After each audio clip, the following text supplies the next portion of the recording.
Ok, alors je suis dégoûtée parce que ce matin, j'ai commencé à lire le livre des actes auquel je suis arrivée là, dans ma volonté de la lecture de la Bible. Et j'ai lu j'étais arrivée au chapitre 5, et pourtant ça m'a demandé un certain effort de cette lecture, parce que la Bible, lire la Bible fait un effort. Voilà. Et, et voilà que je suis en pleine lecture et j'ai même pas fait gaffe. C'est vrai que parfois l'écran, effectivement, ça s'oublie, mais à un moment donné, il s'est éteint. Et finalement, après, j'ai continué à lire comme une, par suspension, et je me suis rendu compte que j'avais pas rebranché le cordon d'alimentation parce que je trouve qu'il est trop souvent branché et j'attends que ça redescende un peu. Et là, j'ai trop laissé redescendre. Bon, bref, tout ça pour dire que voilà, c'est très énervant. Ça m'a gonflé. Ça m'a gonflé. Franchement, ça m'a gonflé. Déjà ce matin, il y avait un autre truc qui s'est passé. Je me suis levée, je ne sais pas ce qui s'est passé. Il y a un truc qui s'est passé, ça m'a gonflé. Ça m'a gonflé. Ce qui m'a gonflé après, c'est que je me suis souvenue, j'ai commencé à lire à 9h17. Et après, pendant ma lecture, je me suis rappelé que j'avais un rendez-vous à 10h. Et comme c'est un rendez-vous que j'ai pas honoré depuis un mois, parce que la personne était partie en vacances et que après, moi, j'ai pas pu y aller, nanana, ça m'a énervé. Ça m'a énervé parce que, voilà, c'est un rendez-vous quand même auquel je souhaitais aller. Donc aujourd'hui, mauvais début de journée. Mauvais début de journée. Ensuite, j'ai embrayé en allant m'occuper de la petite mamie, là, Annie. Maintenant, j'aime beaucoup cette petite grand-mère, simplement, c'est vrai que c'est lourd. S'occuper d'une personne âgée, c'est lourd. Et c'est lourd, et là, vraiment, je le fais parce que c'est la famille, et parce que c'est ma cousine, et parce que voilà, elle bosse, et elle a pas bien calé le moment où l'aide ménagère est partie en vacances, c'est le moment où elle met sa mamie pendant un temps là, à l'hôpital Bretonneau pour souffler un peu. Et du coup, il y a ce laps de temps où effectivement il n'y a personne. Ça s'est arrangé avec une amie, mais ça lui posait un peu souci quand même. Et mais bon, ouais, en même temps, voilà, bon, à la fois c'est plus facile que la première fois, c'était le troisième jour.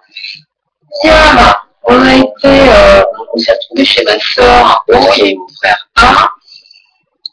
On a discuté de tout, de rien, de la vie, machin, et ma cousine m'a demandé si lundi je pouvais être disponible. Donc ça fera pas 3 jours, ça fera 4. Et c'est vrai, franchement, je suis pressée que ça se termine. Maintenant, lundi, ce qui m'ennuie, c'est que c'est une journée où je suis censée avoir 2 activités, une le matin et une l'après-midi. Elle m'a dit normalement tu seras disponible pour 14h puisque ma nuit doit être à 14h à l'hôpital.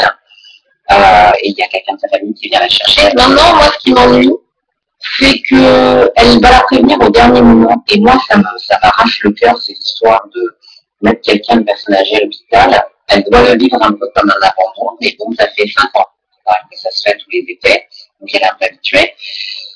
Mais moi, je ne sais pas comment je vais gérer ça. Quand il va falloir que je lui dise au revoir, mamie, tu vas aller à l'hôpital pendant un petit moment, tout ça, ça va être un peu compliqué. Je vais le faire, mais ça va être un peu compliqué. Voilà. Ok, allez, on avance là parce que c'est bon. Et normalement, je ne dois même pas mélanger les tables là comme ça.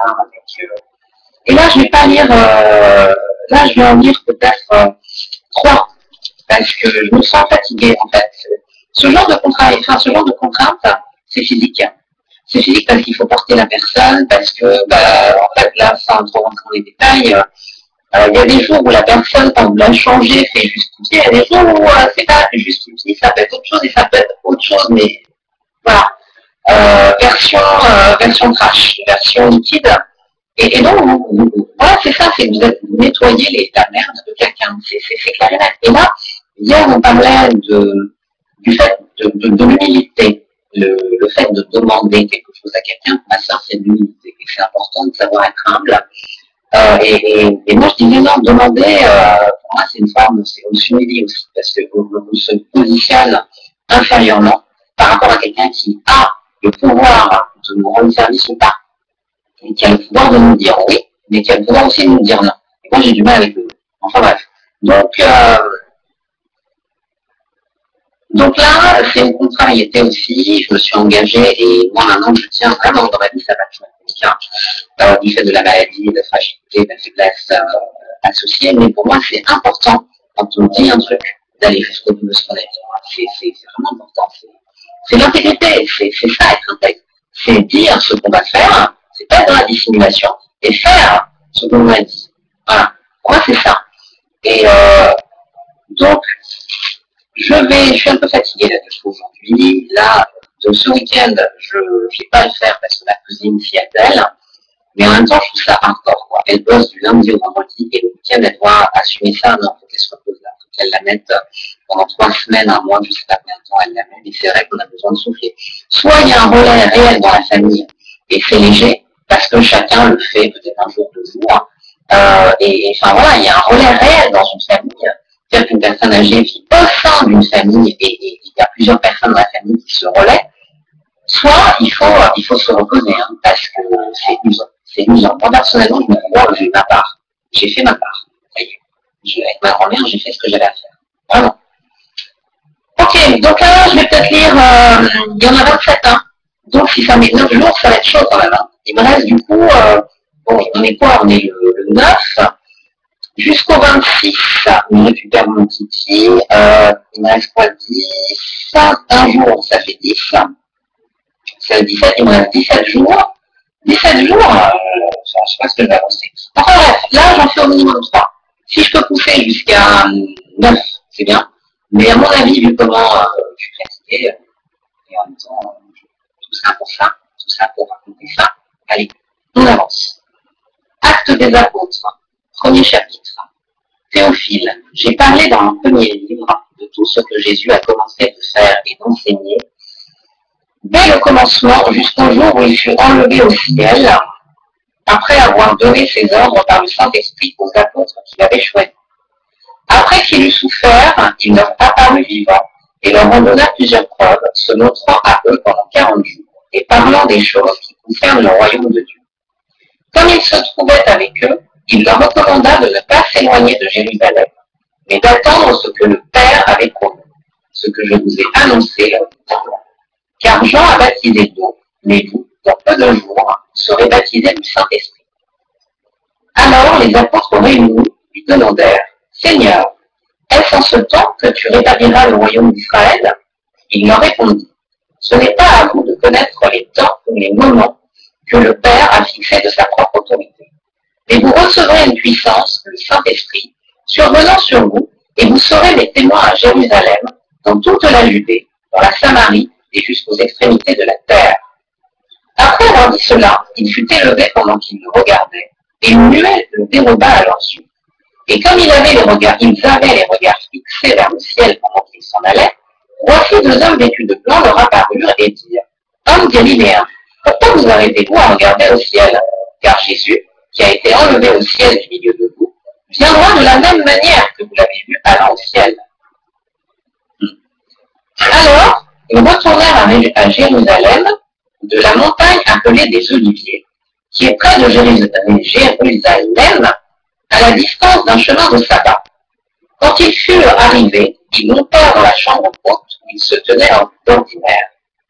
C'étaient Pierre, Jean, Jacques, André, Philippe, Thomas, Barthélemy, Matthieu, Jacques, fils d'Alphée, Simon le Zélote et Jude, fils de Jacques. Tous d'un commun accord persévéraient dans la prière et dans l'oraison, avec les femmes et Marie, mère de Jésus, et avec les frères de Jésus.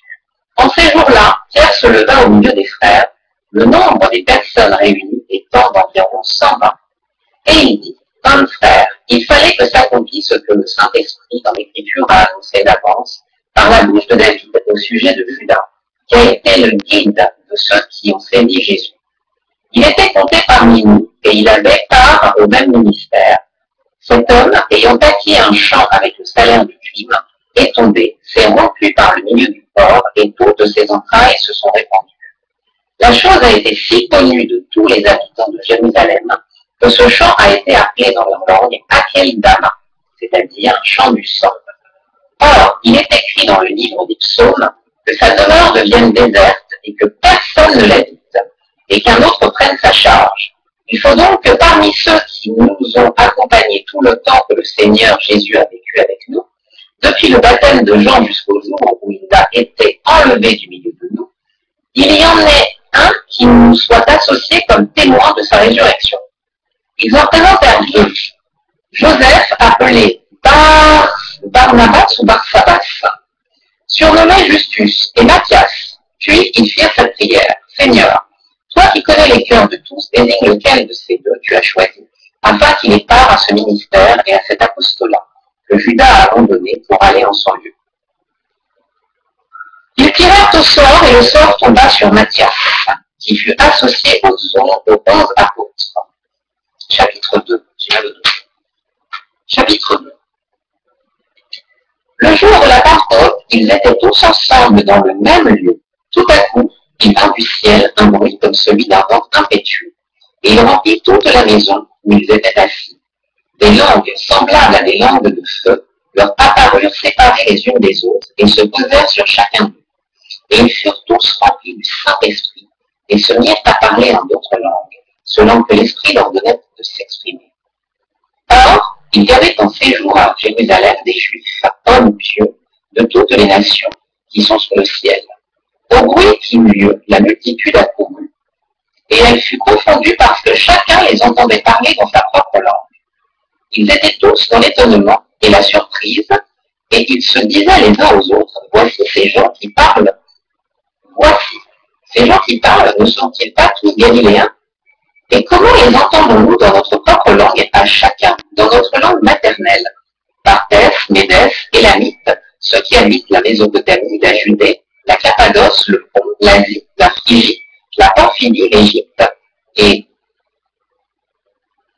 le territoire de la Lydie voisine de Cyrène, et ceux qui sont venus de Rome, juifs et prosélytes, crétois et arabes, comment les entendons-nous parler dans nos langues des merveilles de Dieu? Ils étaient tous dans l'étonnement, et ne sachant que penser, ils se disaient les uns aux autres, que veut dire ceci? Mais d'autres se moquaient et disaient, ils sont pleins de vin. Alors, Pierre, se présentant avec les 11, éleva la voix et leur parla dans ces termes. Hommes juifs, et vous tous qui séjournez à Jérusalem, sachez ceci, et prêtez l'oreille à mes paroles, n'importe quoi. Je reprends. Hommes juifs, et vous tous qui séjournez à Jérusalem, sachez ceci, et prêtez l'oreille à mes paroles. Ces gens ne sont pas ivres, comme vous le supposez, car c'est la 3e heure du jour. Mais c'est ici ce qui a été dit par le prophète Joël. 2 points. Dans les derniers jours, dit Dieu, je répandrai de mon esprit sur toute chair. Vos fils et vos filles prophétiseront. Vos jeunes gens auront des visions, et vos vieillards auront des songes. Oui, sur mes serviteurs et sur mes servantes, dans ces jours-là, je répandrai de mon esprit, et ils prophétiseront, Je ferai paraître des prodiges en haut dans le ciel et des miracles en bas sur la terre, du sang, du feu et une vapeur de fumée. Le soleil se changera en ténèbres et la lune en sang, avant l'arrivée du jour du Seigneur, de ce jour grand et glorieux. Alors, quiconque invoquera le nom du Seigneur sera sauvé.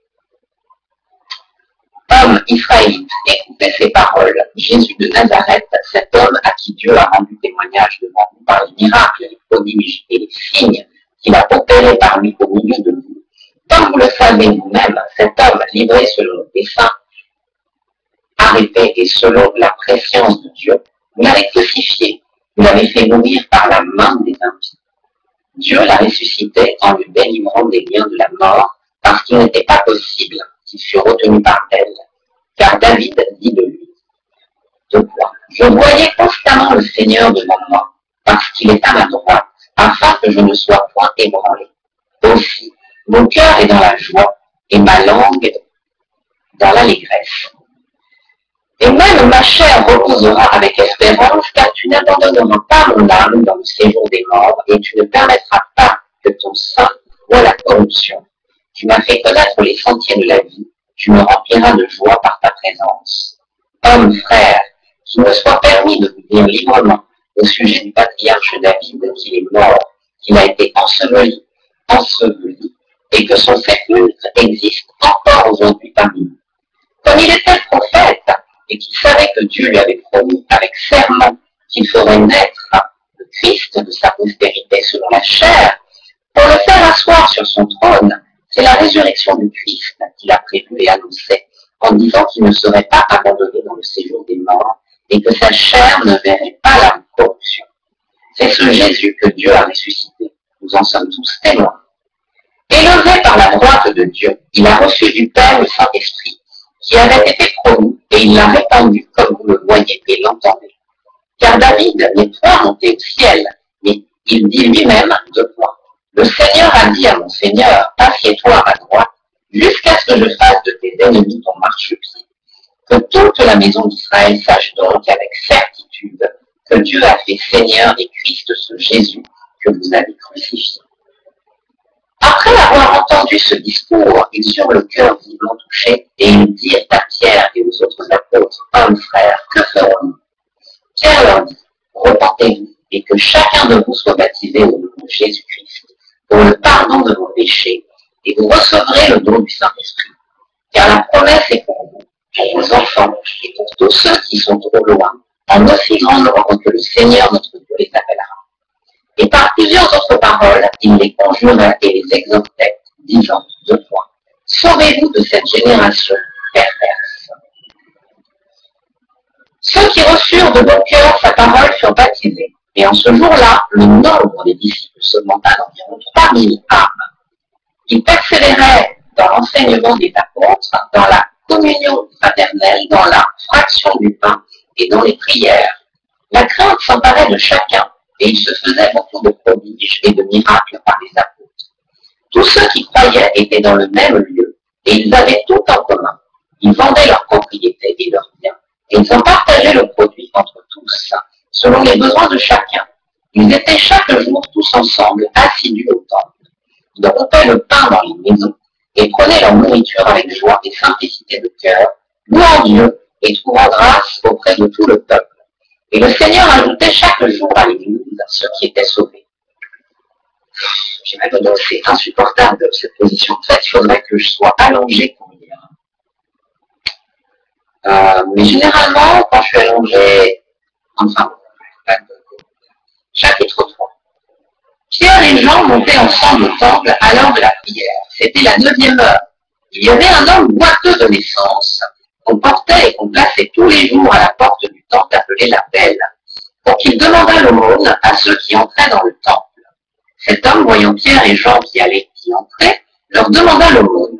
Pierre, de même que Jean, fixa les yeux sur lui et dit, regarde-nous. Et il les regardait attentivement, s'attendant à recevoir de quelque chose. Alors Pierre lui dit, je n'ai ni argent ni or, mais ce que j'ai, je te le donne. Au nom de Jésus-Christ de Nazareth, lève-toi et marche. Et le prenant par la main droite, il le fit lever. Au même instant, ses pieds et ses chevilles devinrent fermes. D'un saut, il fut debout et il se mit à marcher. Il entra avec eux dans le temple, marchant, sautant et louant Dieu. Tout le monde le vit marchant et louant Dieu. Il reconnaissait que c'était lui qui était assis à la belle porte du temple pour demander l'aumône, et ils furent remplis d'étonnement et de surprise au sujet de ce qui lui était arrivé. Comme le boiteux qui avait été guéri ne quittait pas Pierre et Jean, tout le peuple étonné accourut vers eux, au portique dit de Salomon. Pierre, voyant cela, dit au peuple, « Hommes israélites, pourquoi vous étonnez-vous de cela? Pourquoi avez-vous les regards fixés sur nous, comme si c'était par notre propre puissance ou par notre piété que nous eussions fait marcher cet homme? Le Dieu d'Abraham, d'Isaac et de Jacob, le Dieu de nos pères, a glorifié son Fils Jésus, que vous avez livré et renié devant Pilate, qui était d'avis qu'on le relâchât. Vous avez renié le saint et le juste, et vous avez demandé qu'on vous accordât la grâce d'un meurtrier. Vous avez fait mourir le prince de la vie, que Dieu a ressuscité des morts. Nous en sommes témoins. C'est par la foi en son nom que son nom a raffermi celui que vous voyez et connaissez. C'est la foi en lui qui a donné à cet homme cette entière guérison en présence de vous tous. Et maintenant, frères, je sais que vous avez agi par ignorance, ainsi que vos chefs, mais Dieu a accompli de la sorte ce qu'il avait annoncé d'avance par la bouche de tous ses prophètes, que son Christ devait souffrir. Repentez-vous donc et convertissez-vous pour que vos péchés soient effacés, afin que des temps de rafraîchissement viennent de la part du Seigneur, et qu'il envoie celui qui vous a été destiné, Jésus-Christ, que le ciel doit recevoir jusqu'au temps du rétablissement de toutes choses, dont Dieu a parlé anciennement par la bouche de ses saints prophètes. Moïse a dit à nos pères, le Seigneur, votre Dieu, vous suscitera d'entre vos frères un prophète comme moi. Vous l'écouterez dans tout ce qu'il vous dira, et quiconque n'écoutera pas ce prophète sera exterminé du milieu du peuple. Tous les prophètes qui ont successivement parlé depuis Samuel ont aussi annoncé ces jours-là. Vous êtes fils, les dieux des prophètes et de l'alliance que Dieu a traitée avec nos pères, en disant à Abraham, toutes les familles de la terre seront bénies en ta postérité.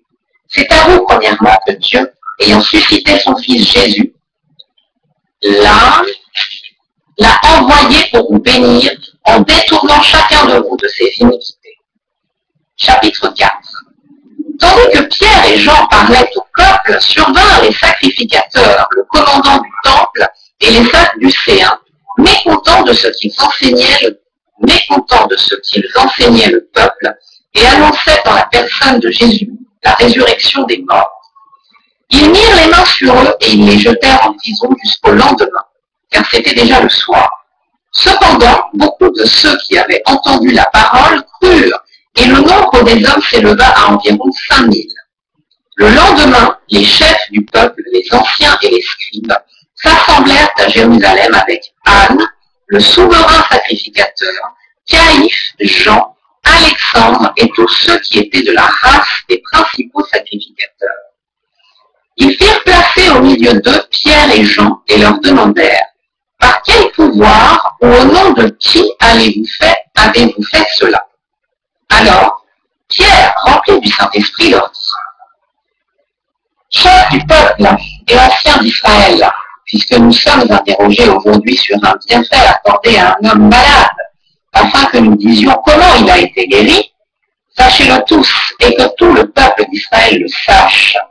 C'est par le nom de Jésus-Christ de Nazareth que vous avez crucifié et que Dieu a ressuscité les morts. C'est par lui que cet homme se présente en pleine santé devant vous. Jésus est la pierre rejetée par vous, qui bâtissez et qui est devenue la principale de l'angle. Il n'y a de salut en aucun autre. Car il n'y a sous le ciel aucun autre nom qui ait été donné parmi les hommes, par lequel nous devions être sauvés. Lorsqu'ils virent l'assurance de Pierre et de Jean, ils furent étonnés, sachant que c'étaient des hommes du peuple sans instruction. Et ils les reconnurent pour avoir été avec Jésus. Mais comme ils voyaient là, près d'eux, l'homme qui avait été guéri, ils n'avaient rien à répliquer. Ils leur ordonnèrent de sortir du Sanhédrin et ils délibérèrent entre eux, disant, que ferons-nous à ces hommes? Car il est manifeste pour tous les habitants de Jérusalem qu'un miracle signalé a été accompli par eux, et nous ne pouvons pas le nier. Mais afin que la chose ne se répande pas davantage parmi le peuple, défendons-leur avec menace de parler désormais à qui que ce soit en ce nom-là. Et les ayant appelés, ils leur défendirent absolument de parler et d'enseigner au nom de Jésus.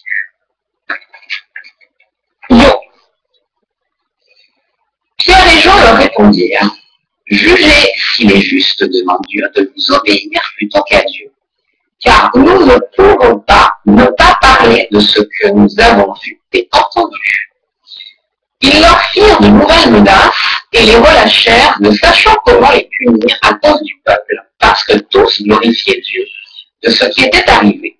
Car l'homme qui avait été l'objet de cette guérison miraculeuse était âgé de plus de 40 ans. Après avoir été relâchés, ils allèrent vers les leurs et racontèrent tout ce que les principaux sacrificateurs et les anciens leur avaient dit. Lorsqu'ils l'eurent entendu, ils élevèrent à Dieu la voix tous ensemble et dirent, « Seigneur, tu es le Dieu qui a fait le ciel, la terre, la mer et tout ce qui s'y trouve. C'est toi qui as dit que le Saint-Esprit par la bouche de notre Père, ton serviteur David. C'est toi qui as dit par le Saint-Esprit, par la bouche de notre Père, ton serviteur David, pourquoi ce tumulte parmi les nations et ces vaines pensées parmi les peuples? Les rois de la terre se sont soulevés et les princes se sont ligués contre le Seigneur et contre son roi. OINT pour moi.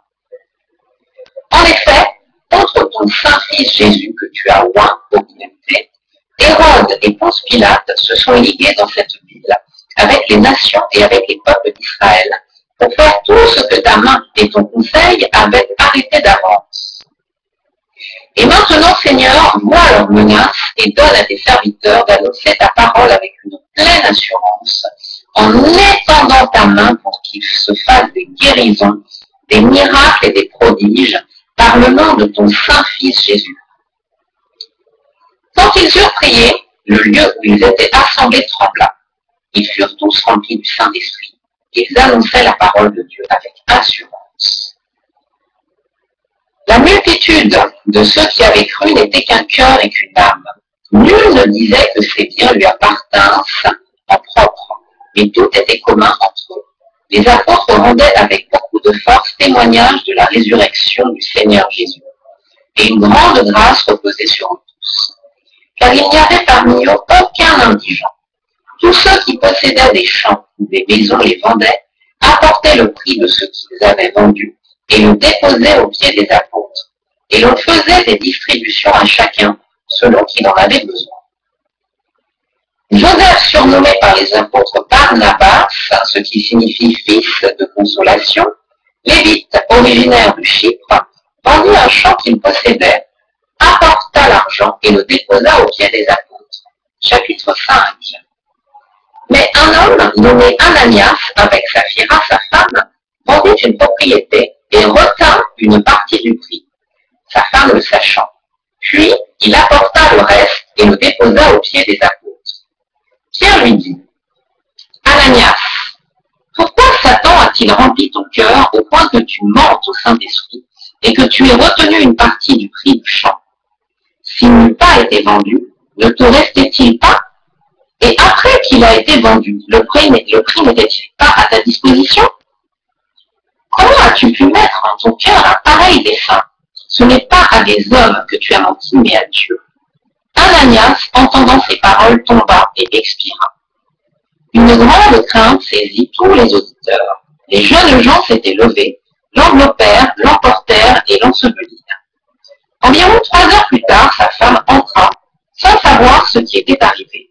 Pierre lui adressa la parole. Dis-moi, est-ce à un tel prix que vous avez vendu le champ? Oui, répondit-elle, c'est à ce prix-là. Alors Pierre lui dit, comment vous êtes accordé pour tenter l'Esprit du Seigneur? Voici ceux qui ont enseveli ton mari sont à la porte, et ils t'emporteront. Au même instant, elle tomba aux pieds de l'apôtre et expira. Les jeunes gens étant entrés, la trouvèrent morte, ils l'emportèrent et l'ensevelirent auprès de son mari. Une grande crainte s'empara de toute l'assemblée et de tous ceux qui apprirent ces choses. Beaucoup de miracles et de prodiges se faisaient au milieu du peuple par les mains des apôtres. Ils se tenaient tous ensemble au portique de Salomon, et aucun des autres n'osait se joindre à eux. Mais le peuple les louait hautement. Le nombre de ceux qui croyaient au Seigneur, hommes et femmes, s'augmentait de plus en plus. En sorte qu'on apportait les malades dans les rues, et qu'on les plaçait sur des lits et des couchettes, afin que lorsque Pierre passerait, son nombre au moins couvrit quelques-uns d'eux. La multitude accourait aussi des villes voisines à Jérusalem, amenant des malades et des gens tourmentés par des esprits impurs, et tous étaient guéris. Cependant, le souverain sacrificateur et tous ceux qui étaient avec lui, savoir le parti des Sadducéens, se levèrent remplis de jalousie, mirent les mains sur les apôtres et les jetèrent dans la prison publique. Mais un ange du Seigneur ayant ouvert pendant la nuit les portes de la prison les fit sortir, et leur dit, allez, tenez-vous dans le temple et annoncez au peuple toutes les paroles de cette vie. Ayant entendu cela, ils entrèrent dès le matin dans le temple et se mirent à enseigner. Le souverain sacrificateur et ceux qui étaient avec lui, étant survenus, ils convoquèrent le Sanhédrin, S-A-N-H, le accent aigu aérienne, et tous les anciens des fils d'Israël, et ils envoyèrent chercher les apôtres à la prison. Les huissiers, à leur arrivée, ne les trouvèrent point dans la prison. Ils s'en retournèrent et firent leur rapport en disant, nous avons trouvé la prison soigneusement fermée et les gardes qui étaient devant les portes. Et après avoir ouvert, nous n'avons trouvé personne dedans. Lorsqu'ils eurent entendu ces paroles, le commandant du sacrificateurs ne savaient que penser des apôtres et des suites de cette affaire. Quelqu'un va leur dire, voici les hommes que vous avez mis en prison sont dans le temple, et ils enseignent le peuple. Alors, le commandant partit avec les huissiers et les conduisit sans violence, car ils avaient peur d'être lapidés par le peuple. Après qu'ils les eurent amenés en présence du Sanhédrin, le souverain sacrificateur les interrogea en ces termes. Deux points. Ne vous avons-nous pas défendu expressément d'enseigner en ce nom-là? Et voici, vous avez rempli Jérusalem de votre enseignement, et vous voulez faire tomber sur nous le sang de cet homme? Pierre et les apôtres répondirent. Deux points. Il faut obéir à Dieu plutôt qu'aux hommes. Le Dieu de nos pères a ressuscité Jésus que vous avez tué en le pendant au bois. Dieu l'a élevé par sa droite comme prince et sauveur pour donner à Israël la repentance et le pardon des péchés. Nous sommes témoins de ces choses, de même que le Saint-Esprit que Dieu a donné à ceux qui lui obéissent. Furieux de ces paroles, il voulait les faire mourir.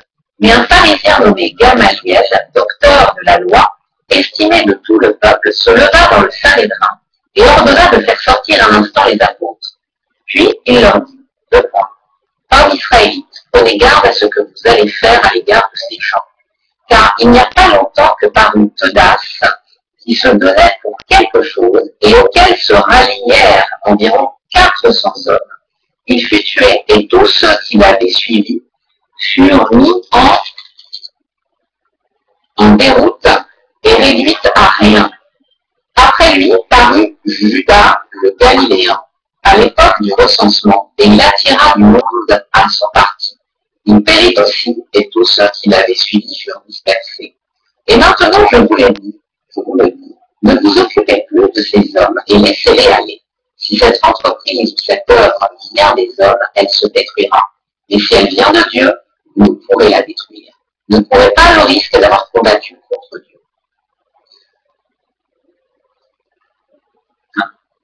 Il se rangea à son avis, et ayant appelé les apôtres, ils les firent battre de berge. Ils leur défendirent de parler au nom de Jésus, et ils les relâchèrent. Les apôtres se retirèrent de devant le Sanhédrin, voyaient d'avoir été jugés dignes de subir des outrages pour le nom de Jésus. Et chaque jour, dans le temple et dans les maisons, ils ne cessaient d'enseigner et d'annoncer la bonne nouvelle de Jésus. Chapitre 6. En ce temps-là, le nombre des disciples augmentait. Augmentant, les hellénistes murmurèrent contre les Hébreux parce que leur dol était négligé dans la distribution qui se faisait chaque jour. Les 12 provoquèrent la multitude des disciples et dirent, il n'est pas convenable que nous laissions la parole de Dieu pour servir aux tables. C'est pourquoi, frères, choisissez parmi vous 7 hommes de qui l'on rende un bon témoignage qui soit plein d'esprit, saint et de sagesse, et que nous chargerons de cet emploi. Et nous continuerons à nous appliquer à la prière et au ministère de la parole. Cette proposition plut à toute l'assemblée. Ils élurent Étienne, homme plein de foi et d'Esprit Saint, Philippe, Prochor, Nicanor, Timon, Pharménas et Nicolas, prosélytes d'Antioche. Ils les présentèrent aux apôtres qui, après avoir prié, leur imposèrent les mains. La parole de Dieu se répandait de plus en plus. Le nombre des disciples augmentait beaucoup à Jérusalem, et une grande foule de sacrificateurs obéissait à la foi. Étienne, plein de foi et de puissance, faisait des prodiges et de grands miracles parmi le peuple. Quelques membres de la synagogue, dite des affranchis, de celle des Cyrénéens et de celle des Alexandrins, avec des Juifs de Cilicie et d'Asie, se mirent à discuter avec lui. Mais ils ne pouvaient résister à sa sagesse et à l'esprit par lequel il parlait. Alors, ils subornèrent des hommes qui dirent, nous l'avons entendu proférer des paroles blasphématoires contre Moïse et contre Dieu. Ils émurent le peuple, les anciens et les scribes, et se jetant sur lui, ils le saisirent et l'emmenèrent au Sanhédrin. Ils produisirent de faux témoignages, de faux témoins, qui dirent, cet homme ne cesse de proférer des paroles blasphématoires contre le lieu saint et contre la loi. Car nous l'avons entendu dire que Jésus, ce Nazaréen, détruira ce lieu et changera les coutumes que Moïse nous a données. Tous ceux qui se siégeaient au Sanhédrin ayant fixé les regards sur Étienne, son visage leur parut comme celui d'un ange. Chapitre 7. Le souverain sacrificateur dit: les choses sont-elles ainsi? Étienne répondit: deux points. Comme frère et père, écoutez. Le Dieu de gloire apparut à notre père Abraham lorsqu'il était en Mésopotamie, avant qu'il s'établît à Charan, et lui dit: quitte ton pays et ta famille et va dans le pays que je te montrerai. Il sortit du pays des Chaldéens et s'établit à Charan. De là, après la mort de son père, Dieu le fit passer dans ce pays que vous habitez maintenant. Il ne lui donna aucune propriété en ce pays, pas même de quoi poser le pied. Mais il promit de lui en donner la possession et à sa postérité après lui, quoiqu'il n'eût point d'enfant. Dieu parla ainsi: sa postérité séjournera dans un pays étranger. On la réduira en servitude et on la maltraitera pendant 400 ans. Mais la nation à laquelle ils auront été asservis, c'est moi qui la jugerai, dit Dieu. Après cela, ils sortiront et nous serviront dans ce lieu-ci. Puis Dieu donna à Abraham l'alliance de la circoncision. Et ainsi Abraham, ayant engendré Isaac, le circoncis le 8e jour, Isaac engendra et circoncis Jacob, et Jacob les 12 patriarches. Alors, faut que je relise ça. Alors, puis Dieu donna à Abraham l'alliance de la circoncision, et ainsi Abraham, ayant engendré Isaac, le circoncis, le 8e jour, Isaac engendra et circoncis Jacob, et Jacob les 12 patriarches. Les patriarches, jaloux de Joseph, le vendirent pour être emmené en Égypte. Mais Dieu fut avec lui et le délivra de toutes ses tribulations. Il lui donna de la sagesse et lui fit trouver grâce devant Pharaon, roi d'Égypte, qu'il établit gouverneur d'Égypte et de toute sa maison. Il sera une famine dans tout le pays d'Égypte et dans celui de Canaan. La détresse était grande et nos pères ne trouvaient pas de quoi se nourrir. Jacob apprit qu'il y avait du blé en Égypte et il y envoya nos pères une première fois. Et la seconde fois, Joseph fut reconnu par ses frères et Pharaon sut de quelle famille il était. Puis Joseph envoya chercher son père Jacob et toute sa famille composée de 75 personnes. Jacob descendit en Égypte où il mourut, ainsi que nos pères. Et ils furent transportés à Sichem et déposés dans le sépulcre qu'Abraham avait acheté à prix d'argent des fils des morts, pères de Sichem. Le temps approchait où devait s'accomplir la promesse que Dieu avait faite à Abraham, et le peuple s'accrut et se multiplia en Égypte, jusqu'à ce que parvint notre roi, qui n'avait pas connu Joseph. Ce roi, usant d'artifice contre notre race, maltraita nos pères au point de leur faire exposer leurs enfants pour qu'ils ne vécussent pas. À cette époque naquit Moïse, qui était beau aux yeux de Dieu. Il fut nourri 3 mois dans la maison de son père, et quand il eut été exposé, la fille de Pharaon le recueillit et l'éleva comme son fils. Moïse fut instruit dans toute la sagesse des Égyptiens, et il était puissant en parole et en œuvre. Il avait 40 ans lorsqu'il lui vint dans le cœur de visiter ses frères, les fils d'Israël. Il en vit un qu'on l'outrageait, et prenant sa défense, il vengea celui qui était maltraité et frappa l'Égyptien. Il pensait que ses frères comprendraient que Dieu leur accordait la délivrance par sa main. Mais ils ne comprirent pas. Le jour suivant, il parut au milieu d'eux, comme ils se battaient, et il les exhorta à la paix. Hommes, dit-il, vous êtes frères, pourquoi vous maltraitez-vous l'un l'autre? Mais celui qui maltraitait son prochain le repoussa en disant: qui t'a établi chef et juge sur nous? Veux-tu me tuer comme tu as tué hier l'Égyptien?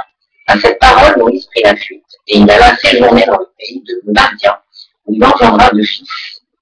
40 ans plus tard, un ange lui apparut au désert de la montagne de Sinaï, dans la flamme d'un buisson en feu.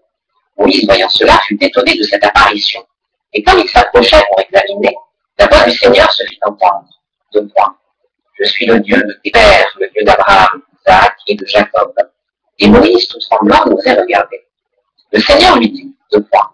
Ôte tes souliers de tes pieds, car le lieu sur lequel tu te tiens est une terre sainte. J'ai vu la souffrance de mon peuple qui est en Égypte. J'ai entendu ses gémissements, et je suis descendu pour le délivrer. Maintenant va, je t'enverrai en Égypte. Ce Moïse, qui l'avait renié en disant, 2 points. Qui t'a établi chef et juge? C'est lui que Dieu envoya comme chef et comme libérateur avec l'aide de l'ange qui lui était apparu dans le buisson.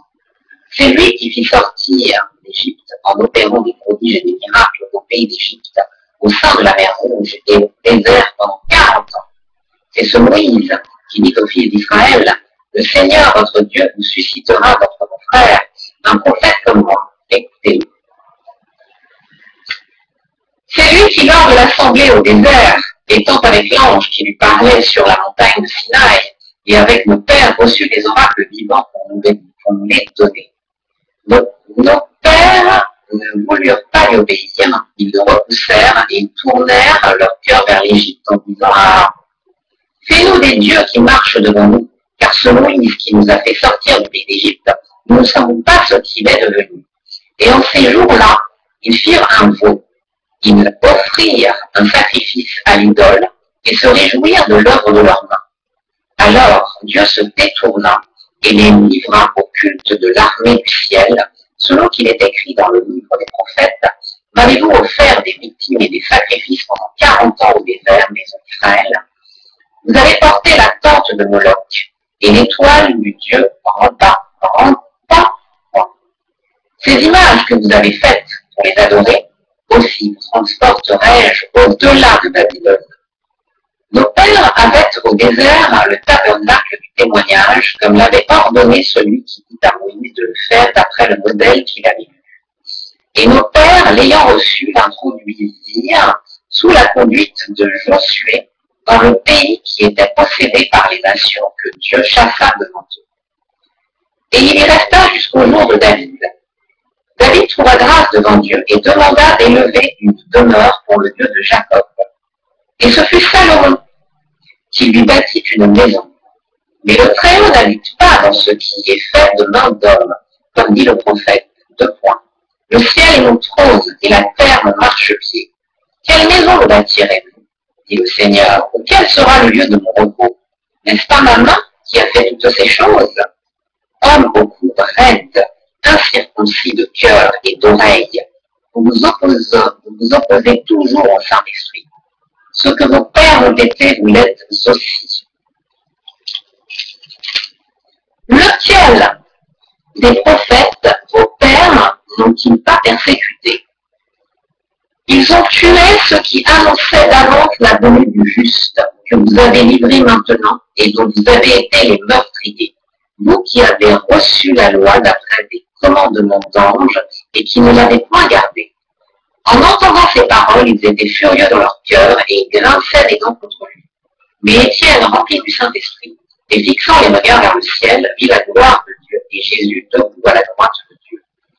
Et il dit, « Voici, je vois les cieux ouverts et le Fils de l'homme debout à la droite de Dieu. » Ils poussèrent alors de grands cris en se bouchant les oreilles et ils se précipitèrent tous ensemble sur lui, le traînèrent hors de la ville et le lapidèrent. Les témoins déposèrent leurs vêtements aux pieds d'un jeune homme nommé Saül, et ils lapidaient Étienne qui priait et disait « Seigneur Jésus, reçois mon esprit. » Puis s'étant mis à genoux, il s'écria d'une voix forte « Seigneur, ne leur impute pas ce péché. » Et après ces paroles, il s'endormit. Chapitre 8. Saül n'avait pas prouvé le meurtre d'Étienne. Il y eut ce jour-là une grande persécution contre l'église de Jérusalem, et tous, excepté les apôtres, se dispersèrent dans les contrées de la Judée et de la Samarie. Des hommes pieux ensevelirent Étienne et le pleurèrent à grand bruit. Saül, de son côté, ravageait l'église, pénétrant dans les maisons, et il arrachait hommes et femmes et les faisait jeter en prison. Ceux qui avaient été dispersés allaient de lieu en lieu, annonçant la bonne nouvelle de la parole. Philippe, étant descendu dans une ville de la Samarie, y prêcha le Christ. Les foules tout entières étaient attentives à ce que disait Philippe, lorsqu'elles apprirent et virent les miracles qu'il faisait. Car des esprits impurs sortirent de plusieurs démoniaques, en poussant de grands cris, et beaucoup de paralytiques et de boiteux furent guéris. Et il y eut une grande joie dans cette ville. Il y avait auparavant dans la ville un homme nommé Simon, qui se donnant pour un personnage important exerçait la magie et provoquait l'étonnement du peuple de la Samarie. Tous, depuis le plus petit jusqu'au plus grand, l'écoutaient attentivement et disaient « Celui-ci est la puissance de Dieu, celle qui s'appelle la grande. Il l'écoutait attentivement, parce qu'il les avait longtemps étonnés par ses actes de magie. Mais quand ils eurent cru à Philippe, qui leur annonçait la bonne nouvelle du royaume de Dieu et du nom de Jésus-Christ, hommes et femmes se firent baptiser. Simon lui-même crut, et après avoir été baptisé, il ne quittait plus Philippe, et il voyait avec étonnement les miracles et les grands prodiges qui s'opéraient. Les apôtres qui étaient à Jérusalem, ayant appris que la Samarie avait reçu la parole de Dieu, y envoyèrent Pierre et Jean.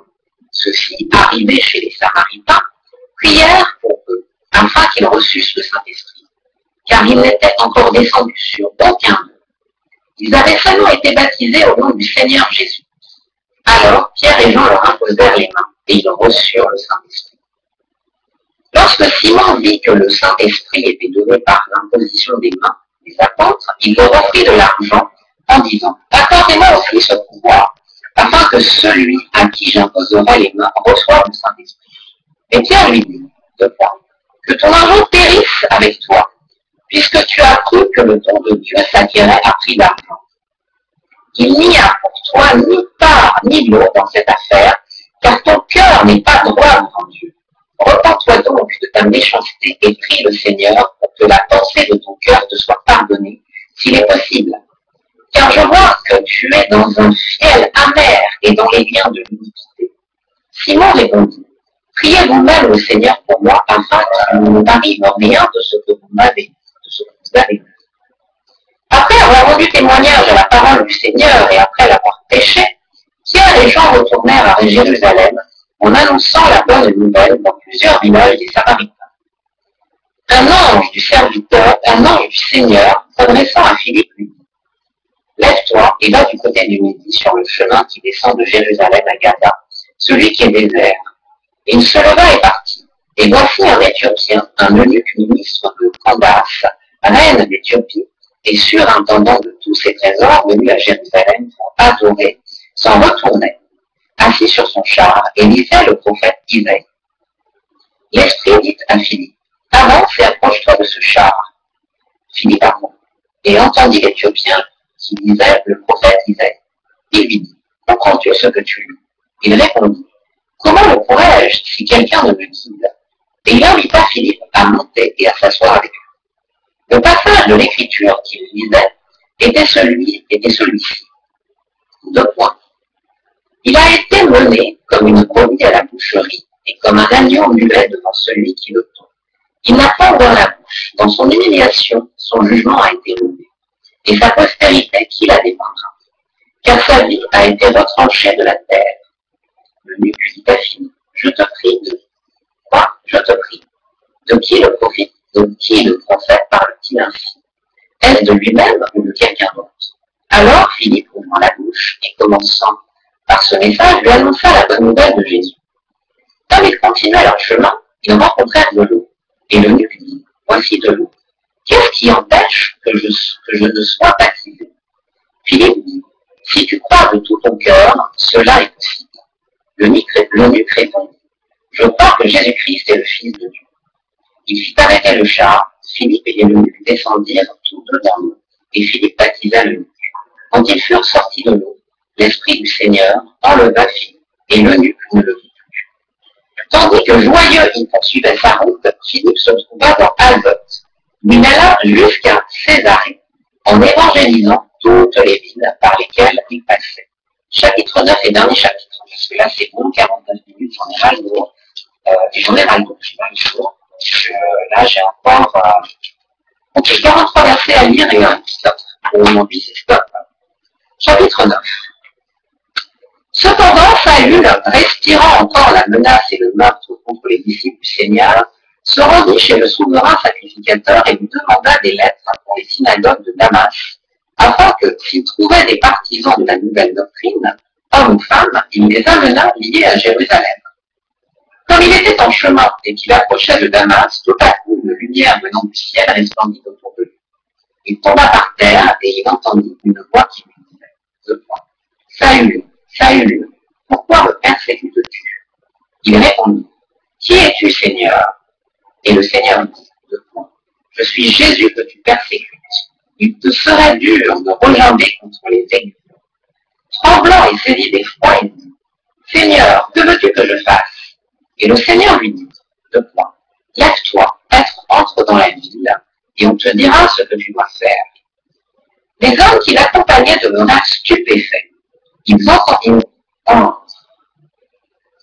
entendaient bien la voix, mais ils ne voyaient personne. Saül se releva de terre, et quoique ses yeux fussent ouverts, il ne voyait rien. On le prit par la main, et on le conduisit à Damas. Il resta 3 jours sans boire, et il ne mangea ni ne but. Or, il y avait à Damas un disciple nommé Ananias. Le Seigneur lui dit, dans une vision, Ananias, il répondit, me voici, Seigneur. Et le Seigneur lui dit, lève-toi, va dans la rue qu'on appelle la droite et cherche dans la maison de Judas un nommé Saül de Tarse. Car il prie, et il a vu en vision un homme du nom d'Ananias qui entrait et qui lui imposait les mains afin qu'il recouvrât la vue. Ananias répondit, Seigneur, j'ai appris de plusieurs personnes tous les maux que cet homme a fait à tes saints dans Jérusalem. Et il a ici des pouvoirs de la part des principaux sacrificateurs pour lier tous ceux qui invoquent ton nom. Et le Seigneur lui dit, va, car cet homme est un instrument que j'ai choisi pour porter mon nom devant les nations, devant les rois et devant les fils d'Israël. Et je lui montrerai tout ce qu'il doit souffrir pour mon nom.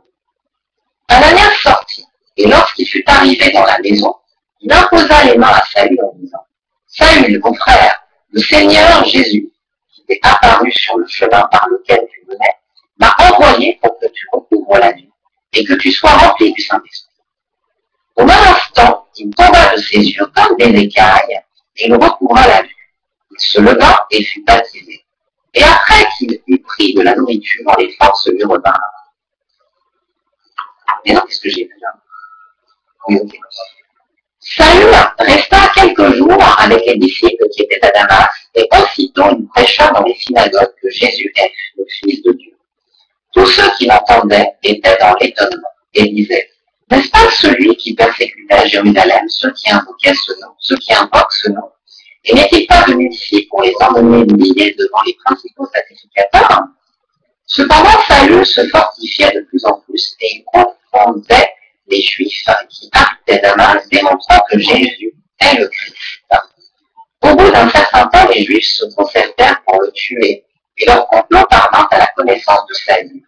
On garda les portes jour et nuit, afin de lui ôter la vie. Mais pendant une nuit, les disciples le prirent et le descendirent par la muraille dans une corbeille. Lorsqu'il se rendit à Jérusalem, Saül tâcha de se joindre à eux, mais tous le craignaient, ne croyant pas qu'il fût un disciple. Alors, Barnabas, ayant pris avec lui, le conduisit vers les apôtres et leur raconta comment sur le chemin, Saül avait vu le Seigneur qui lui avait parlé et comment à Damas, il avait prêché franchement au nom de Jésus. Il allait et venait avec eux dans Jérusalem. Et s'exprimant en toute assurance au nom du Seigneur, il parlait aussi et disputait avec les hellénistes, mais ceux-ci cherchaient à lui ôter la vie. Les frères l'ayant su l'emmenèrent à Césarée et le firent partir pour Tarse. L'Église était en paix dans toute la Judée, la Galilée et la Samarie, s'édifiant et marchant dans la crainte du Seigneur, et elle s'accroissait par l'assistance du Saint-Esprit. Comme Pierre visitait tous les saints, il descendit aussi vers ceux qui demeuraient à Lydde.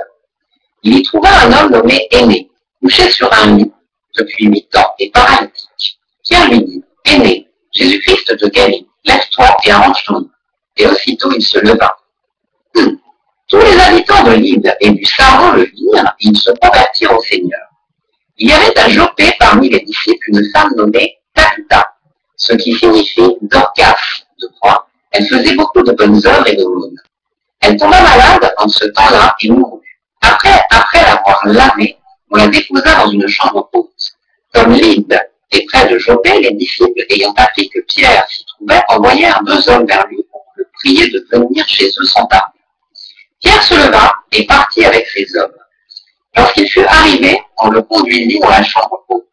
Toutes les veuves l'entourèrent en pleurant et lui montrèrent les tuniques et les vêtements que faisait Dorcas pendant qu'elle était avec elle.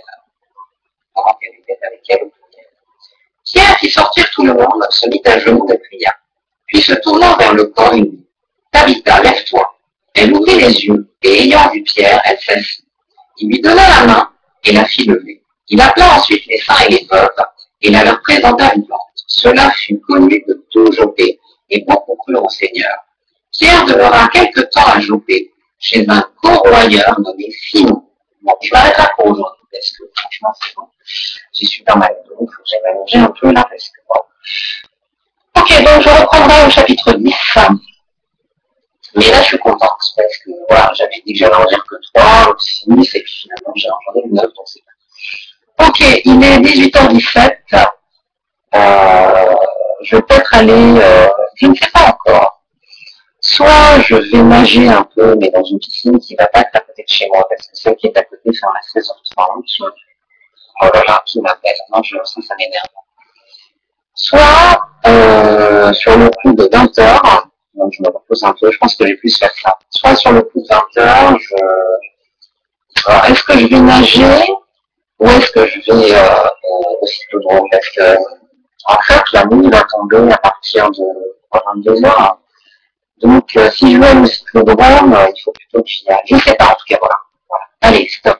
Trop de blabla. Bonne fin de journée. À bientôt pour la suite des actes des